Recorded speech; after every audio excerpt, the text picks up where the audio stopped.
All right, dearly beloved, welcome to another one of those special ones where I get to bring on a friend and we are going to have a conversation and we're going to have a conversation about escaping the matrix, something that I'm getting emails every single week from people that are trying to figure out how the heck do you get off of social media hamster wheels where you have to create never-ending content and essentially you're selling your soul to the algorithm. No offense if that's what Mhm. you're doing, but it doesn't work very well. And today, my guest is Rebecca Tracey, who is the founder of the Uncaged Life, who also just had a baby a couple months ago. And I think this is one of the first interviews that Rebecca's done since having a baby. So, welcome back out of retirement there, Rebecca. It's nice Yes, to thank have you. you. And Not just quite ready to be out yet, but yeah, no doubt. Well, thank you for carving out a half hour space for us. I'm excited for the conversation, and I'm sure people are going to get a lot out of it. And so one of the things I just want to share with everybody, so what Rebecca does is help coaches and solopreneurs ditch overwhelm and clarify their message, attract clients without relying on social media gimmicks. Hooray! With her adventurous spirit and down-to-earth style, Rebecca guides entrepreneurs to build businesses that offer genuine freedom, authenticity, and the joy of working without pants. Something that we may or may not be doing right now in this interview, but you'll I never know everybody feel because like you're that all was also written pre-COVID when like no, now like everyone's like, oh yeah, I work from home all the time with no pants on. yeah, This is yeah, like, it's just kind of what the world does now because yeah, you don't need to wear them. Why would you do it? It's extra laundry. It's actually saving the environment. You know, pants are good a perspective. big article of clothing. Yes, right. I do it We're for the doing a lot of laundry these days, so the less the better. yes, no doubt. Um, so a little bit of your backstory that I loved is that you started the Uncaged Life while living in a van, climbing your way around the U.S. Is that the Yes, I story? did. Yeah. That is Yeah, so fun. I knew I wanted to start this business and I'd been planning this like year-long rock climbing trip with my partner at the time. And I had this conflict where I was like, oh, I really don't want to delay starting this business for a whole other year. And so I was like, fuck, I'll just do it in the van. Like, how hard can it be? Turns out in 2012, there was not free Wi-Fi everywhere you went. There wasn't even paid Wi-Fi everywhere you went. It was a much different era, I feel like. Yeah. So it was hard, but I did, yeah, the first year, I guess maybe 8 or 9 months actually, more like it was us rolling around, mostly in the States, in a little 81 Chevy camper van and hitting up McDonald's because that's the places, like that's where you could get reliable Wi-Fi Yeah. and grabbing a McFlurry and trying to take coaching calls on the road. Amazing. Building your Yeah, coaching business from McDonald's. Not many entrepreneurs right. say that, I doubt. Yeah. Yeah, it was interesting because I was so focused on the climbing aspect, like it was such a dream to go on this big long climbing trip, but Yeah. also starting the business. And so I always found like whenever I was climbing, I felt guilty and felt like I should be working on the business. And whenever I was working on the business, I felt guilty and I felt like I should be outside climbing. And so it was this like real pull between two things. And I'm glad that I did it. I would not recommend that most people do it. Yeah. It definitely was, it forced kind of a slow grow, which actually was nice. Like there's only Yeah. so much I could do in 2 days a week that I was hunkering down in McDonald's. And while you were beginning the early days of hustling, what were some of the significant lessons that kind of were foundational pieces for where you've grown to now? Oh man. I did so many things in that year. I was actually just reviewing in an old blog post that I wrote all the different like programs that I tried to launch that year. Well, while I was in the van, I remember doing one-on-one sessions. I had like a small group program I was running. I tried VIP days. I had a low-key membership thing. And these were all just me sending out a couple emails to my list going, "Hey, does Yeah. anyone want to do this?" Yeah. Yes, okay, cool. Here's a PayPal link. Like there was no big launch behind it, but I really tested a bunch of different ways of working. And that was interesting because that gave me a really good idea of what people were interested in my audience, what felt good at the beginning, how I liked kind of using my skills. So that was cool. Again, don't necessarily recommend that everybody launch like 17 things in a year, but it was Yeah. a cool experiment to just start to feel out different business models. Yeah, I can definitely relate to the idea of you just in the beginning, it's important to learn quickly, which means to try out a bunch of things and see where people really gravitate towards when it comes to your messaging, your work, your offerings, etc. And then from there you can double down Yeah. on the things that people are most responsive to. And I think that's a lot of people have so much fear around making a mistake Oh no, we got or some junky Wi-Fi under your end. oh, do we? Okay. For those of you that just noticed a glitch in the matrix. The satellites don't seem to be working. I have a feeling that Mark Zuckerberg is spying on us right now, and he understands the gold that is about to be revealed about how to grow your business without social media. And they're trying to prevent us at all costs right now. Shutting it down. So for the rest of the conversation, we might be off video right now, so we can go incognito, which just tells you the gold that's about to unfold here. So I was just saying before we got cut out, and I probably edited this anyways, but so many people shy away from making mistakes, and so they want to get the perfect strategy rather than the idea of like trying micro ideas to see what really works and what people really respond to.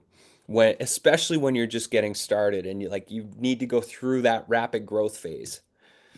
So, Yes, I had a bit of a like real talk moment in that I was thinking of all the things I launched that year. And I actually remember being in Squamish, which is where I live now. At the time, I was just traveling here. And I tried to launch an online course, which in your first year of business is not really an easy thing to do. no. And I was pre-selling it because that's what someone told me to do. You pre-sell it and then use that money to like help make it. Yep. And one person bought it. And I feel like that was like the best learning that I got out of that year was like, oh, and I remember having a moment where I was like, well, I still think it's a good course. Like, I'm still going to sell it. And the coach I was working with was like, hold up a second. Like, you already tried to sell it and nobody bought it. So what is your next plan? Like, like why put the energy into going ahead and making it if, let's break down why it didn't sell and what we can do to do it better next time and da. So I love that I had some of those failures early on because it was so helpful in saving me time. Imagine I'd gone and created a whole course and tried to launch it again. Like, Yeah. so Yeah. helpful. It's those lessons they're really, really painful when they happen.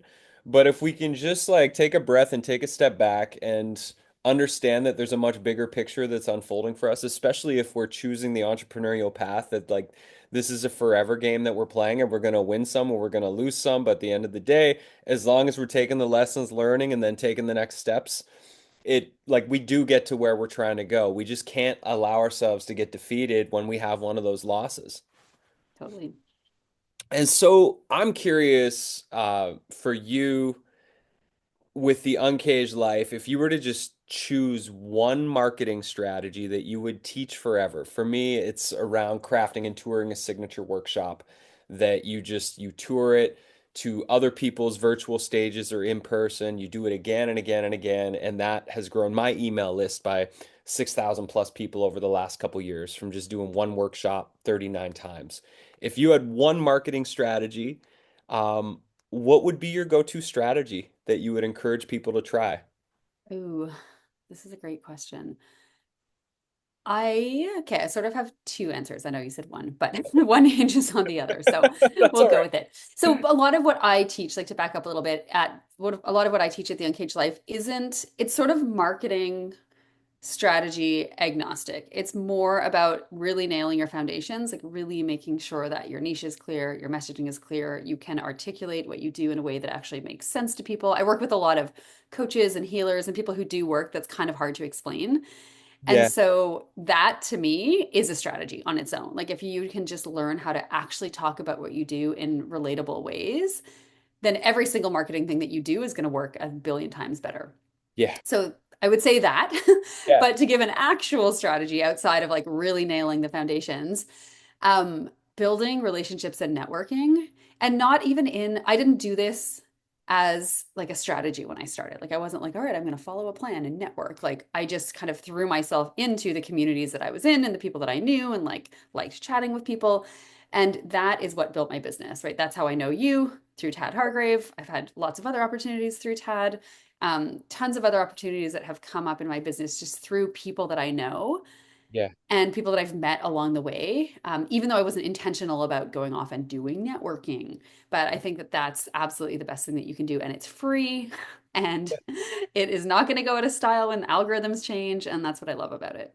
I I love that. And you're right. A lot of people think when thinking about relationships marketing or like leaning into your networks, they think about like going to networking events and joining No, a BNI. It's like, no, that's not really it. no, It's I never did any of those things. I yeah, joined programs and I met other people in those programs and formed relationships, formed friendships.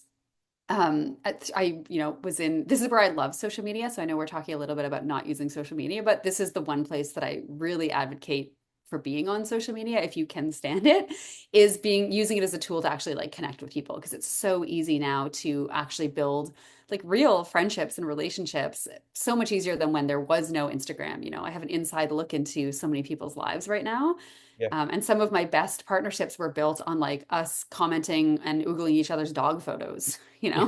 I love Yeah. your dog's so cute. Oh, it's your dog. And like really getting to know each other and then being like, hey, actually, you do something really cool. Do you want to come into my audience and like do a thing for them? Oh, yeah, you too. Right. Those sorts of partnerships came from like just liking the dog photos on social media. Yeah, which is, I mean, I feel like social media in its early days, back in its innocence, was incredible, valuable tool for staying connected and making those connections. And then it became this whole other beast that prevented the people that we wanted to stay connected to from even seeing us or knowing Totally. what we were doing. And that really shifted things for me. And that was the same time that I opted out of it.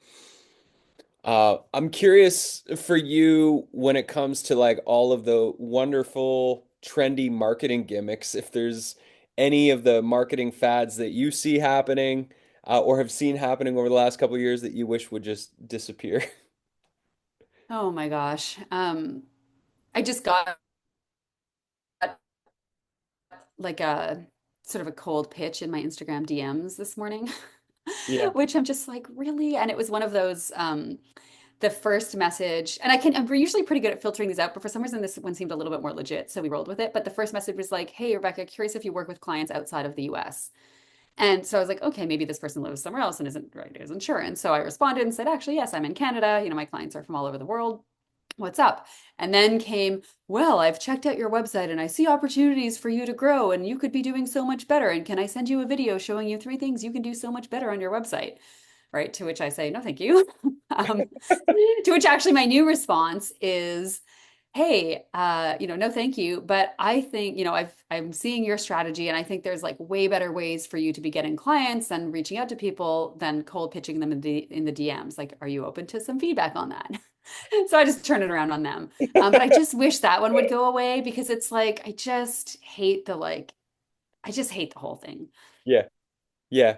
That whole I get it. I get a lot of those emails as well. Hey, we're gonna upgrade your SEO and transform your YouTube channel. And it's just like, does this ever work? Does Yeah, it? well, and usually, and also they start with like, "Hey, you're making a lot of mistakes on your site. Like your site sucks. Like your Yeah. videos could be so much better." I'm like, Yeah. that is not the way to win my attention. Yeah. Oh man. Yeah, good one. That is a very, very good one. Those are very annoying. So I guess you're not gonna be hiring the person, but I maybe you'll get to send them an will. invoice for your feedback to them. Yeah. Well, they responded to mine and they're like, "Sure, I'd love feedback." And now I'm like, I actually don't have time to give you free help, buddy. Sorry. But I'm sure they smirked when I sent that reply. Here's a link to my Yeah, coaching. here's a link to my paid program. You're welcome. Yeah. Totally. Um, from what I understand about your work, you help a lot of people that are kind of side hustling, turn it into like the full-time business. And I would imagine, I know with people I've worked with, like there's a mindset shift that goes from it's like going from employee brain to entrepreneur brain. And I'm wondering if you have any insights into some of the common mindset shifts that have to happen for that leap of faith to become successful and for those businesses to grow. Oh man, there's so many. Yeah, I think number one, just understanding and this sort of mindset, sort of just like having knowledge that it's going to take longer than you want it to take, probably. Yeah. I think if you go in with, I wrote a whole blog post once about low expectations, and I love setting the bar real low for myself in most things in life, I would say, so that when I achieve it or like exceed it, I'm like, wow, I'm amazing. Instead of setting it so high that then you don't achieve it and then you feel like shit. And I think a lot of new businesses do this because we see all this BS marketing online that tells you you can like build a business in 3 months and be replacing your full-time income in like 3 months. And I think just having the expectation that it's going to take longer and you might need a job, bridge job in between for longer than you want is just so nice to help take off that pressure. It just normalizes it. I see a lot of people come to me and join my program who just think they're failing. And when we look at it, I'm like, you're actually right on track. Like 3 months in, you're exactly where you should be, right? Testing things out, maybe haven't made money yet, like starting to put the feelers out with your first offer. Like that's right on track. That's not failing. And I think if you know that going in, it just makes the journey so much easier. I wish somebody would have sat me down when I dropped out of college to start my first business, thinking I'd be a millionaire within the first year. Yeah. Would have just And been been like, like, give it 2 years. Like I would have had way different expectations. yeah, I wish somebody would be like, dude, just like, humble yourself, get a part-time job that aligns with the direction you're trying to take your business, and work that job to pay the bare minimum bills so you don't Yeah. have to have 100% of your chips on the table with the thing you're trying to sell right now. But I didn't, and I did put all the chips on the table, and it And definitely took me through the school of hard knocks, and my struggles became my successes. But man, I made it way harder on myself than what it probably had to be. And yeah, so, when I left on that van trip, I remember going like, great, this is like, I'm never going to have a job again. Like I'm going to come home and I'm going to have my business. And I got home from that van trip. It's pretty cheap living on the road. I didn't really need a lot of money to be coming in. And then I got back to Toronto, living downtown Toronto, which is not cheap. And was like, oh shit, I need a job. And so I went and got a job. I got a part-time job bartending. I needed something flexible. I needed something I could just like bring in cash, have like the flexibility to take shifts, not take shifts, make more money if I wanted to, take days off if I wanted to, and have the time to actually build my business. And it was so nice going into that job knowing that this was funding my business. Like I had a whole different mindset about it. It wasn't like, oh my God, I'm a failure. I have to go get a job. It was like, this is going to pay for that course I want to take. This is going to pay for me to help build my business and invest in the tools that I need and like all the things that come up as you're starting to grow. see, that's a mindset That's shift I definitely a wish mindset. I would Yeah. have had when I was in my early 20s. That would have been really nice, and I'm sure my life would have been much easier if I would. Yeah. Like you're not a failure if you keep your job or go and get a job. It's Yeah, actually, it's amen probably to the that. smartest thing you can do. Because Yeah. when you have the pressure of trying to make your business work, man, you make shitty decisions. I've seen it so often with my clients where there's just so much pressure that they're like just grasping and everything feels like it's going to make or break their business and everything they do feels like there's just so much weight on it and that's like not a fun place to be building a business from. It's so not fun. It's the least fun actually. Yeah. And it doesn't work. It doesn't work. Uh, For some people it works. Some people need that pressure to like hustle and go all in, but for the majority, I just think because it takes longer than they think it's going to take, it just leads to failure and feeling bad about yourself and then also having no money. So not a good combination. yeah. Yeah. And from what I read, you've had a bunch of kind of unconventional gigs, banana farm, suicide hotline, nutritionist, bar, like what have there been any other like really good lessons that some of these jobs have taught you about running a business? Oh boy. I think yeah, my employment history is is interesting for sure. I I think I learned a lot about myself through a lot of some of that work with the banana farm was when I was traveling and just, making some money quick while I was over in Australia. But with a lot of those jobs, I really learned about myself that I preferred work where I could work more and make more money Mm, versus like a salaried job where it was like, here's how much you make, like whether you work hard or you don't work hard, like you're just making the same amount. I never loved that. I love to be able to be like, hey, I can go work like double shifts at this bar that I'm working at, or jobs where there was like a commission. And the more I hustled, the more I could make, which lends itself very well to entrepreneurship. yeah. And also, I learned about myself that I needed a job where I could just take off if I wanted to. I got fired from several jobs for taking too much time off. I'm saying that in air quotes because to me, I'm like, what is too much, right? Yeah. And so I was like, I need something with this flexibility. And so I think all those signs just kind of pointed me towards like, hey, you're not meant to be in like a 9 to 5 situation. And some people thrive in that and you just don't thrive in it. It's not for you. And I think I had a lot of shame around that for a while. I was like, what's wrong with me? Like, I should just be able to like get a job and do the thing. Like, I'm going to have to settle down at some point. And I think it was just good for me to learn that that style of working didn't work for me. Yeah. Yeah. And do you have, I imagine people listening to this right now probably gravitated towards this conversation because they are looking for an escape plan from social media. For those people that are like contemplating their escape plan, do you have any advice for them? So truth be told, I'm on social media a lot right now, personally.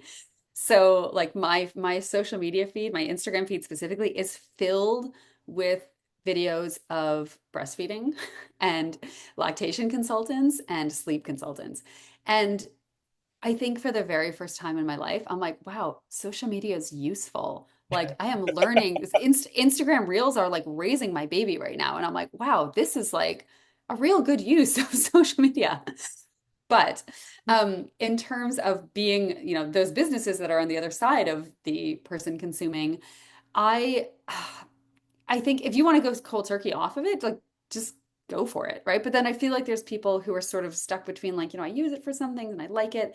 I just always recommend not getting stuck in the content creation side of it, endlessly trying to create reels, trying to find quotes to post and writing captions and figuring out the hashtags like that when you're new, especially when you're newer to business, is just not going to be the best use of your time. And so if you're needing to like cut back on social media use, but you still love it for the idea of networking and building those relationships, then just do that. Like the number of times I message people on Instagram to chat or to, comment on their photos, it's irrelevant how much I'm posting on my feed. They're not like, oh, Becca hasn't posted in a while. Like, I'm not gonna chat with her, right? No one really cares. So I Yeah. think if you can get away from the content creation and into just using it for the things that you're going to find value in, if you want to do that, then that's a good place to start. Yeah. Yeah. And using it personally, like I have a team now, and so I have somebody who does my Instagram, and I'm kind of in the DMs over there chatting with people, but like she's creating the content and kind of pulling from my past content. But my personal Instagram is like fair game. Like I love it at 2 a.m. when I'm up feeding my baby and like no one else is awake. I'm like scrolling through the videos, seeing what else I can learn about how to get my baby to sleep more. I do find that I am still on it for personal use. Oh man, I we had this amazing, I'll send you the audio when we're done this conversation, but we had this amazing throat singer music on Spotify that we would play all the time when our little guy couldn't sleep when he was a baby. He'd immediately like zonk right out. So I will send Whoa, all you right. Yep, send it over. amazing. Um yeah, I the social media thing is like the never-ending content train is like I've been 8 years social media free for Growing Magic Media, and then last year we launched Play Chi Ball, this handball game that we've created, and my business partner, Mike, he's built a pretty big following for his slow steading YouTube and Instagram channels. And so it was natural that we wanted to be creating content for Play Chi Ball. And so I got back into creating videos. Him and I create three each per week so that we can post 6 days a week. And I've had so much fun just getting back into the art and craft of like making shorts that Mm. are like from our adventures and festivals that were going on and creating really dynamic, sometimes scripted, sometimes just like improvised random moments of doing flash mobs out in the world because that's one of our strategies is doing flash mob mini festivals out in public spaces where we just take over a space with music and chi ball. So And fun. it's so fun. It's the funnest content that I've ever made. And like we've done a ton of comedy ads and stuff like that, but this is just like it's so spontaneous and it feels so real because it is. And we're just Yeah. that Well, and I I think that really like enjoy there's some that. businesses like that like it feels like it lends itself well to social media. Yeah, Whereas because it's some just businesses just like I work with a lot of life coaches and like there's just some businesses where it's like very visual. People want to see you having fun with the thing. Like there's just businesses that yeah, make a little bit more sense yeah. to be pushing harder on social media, like that one. Yeah. Whereas like Magic Media, business coaching and stuff is like I have absolutely zero desire to set up an account and do any social media to grow. It's like I just want to have my 10 to 12 Mhm. really deep relationships that is like that's where I make all of my money and through all of my partnerships is like have a handful of really beautiful relationships that everybody's winning the game and Yeah. we're winning it together and that's all I need. And I don't need, Versus, 20,000 making reels followers. with business tips. Like it's just Yeah. not the same. It's not the same as what you're talking about with your G-ball Yeah. videos. No. It's like we're out in the world having fun, and the videos are about us out in the world having fun with other people, and it's Yeah. great. And people want to see that. Amazing. These have been very fun answers. Is there Anything coming up that you have? I know you got a baby at home, so you might not be any plans. Is there anywhere you would like people to go check out your work, or do you have any particular articles or videos that if they want to dig deeper into your world that they can go do that? Yeah, the business is still running even though I'm taking a slight step back for now. I think we have a free Facebook group again with on social media, but if you want me on social media, I feel like I have one of the OG Facebook groups for business. I think I started in like 2013 and it's still kicking. So it is a great place for people who are on social and want to use social as kind of a relationship building space. Beautiful. The Facebook group is great for that. It's just filled with all service-based businesses, lots of coaches, lots of healers, lots of other business coaches, those types of businesses. And it's a great place to just get to meet other people. So you're not doing this whole thing alone.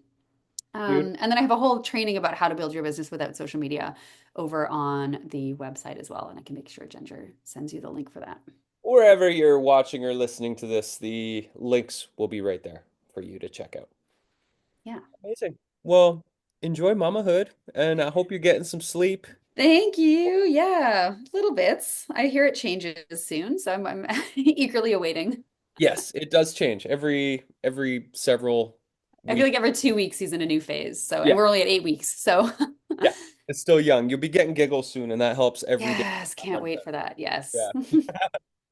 Oh, amazing. Well, thank you so much for taking the time, Rebecca. I really appreciate it. It's great to meet you officially. I mean, I've been hearing about you for a long time, but nice to have a conversation with you. Yeah, thanks for having me. Okay. Thanks so much, everybody. Stay awesome.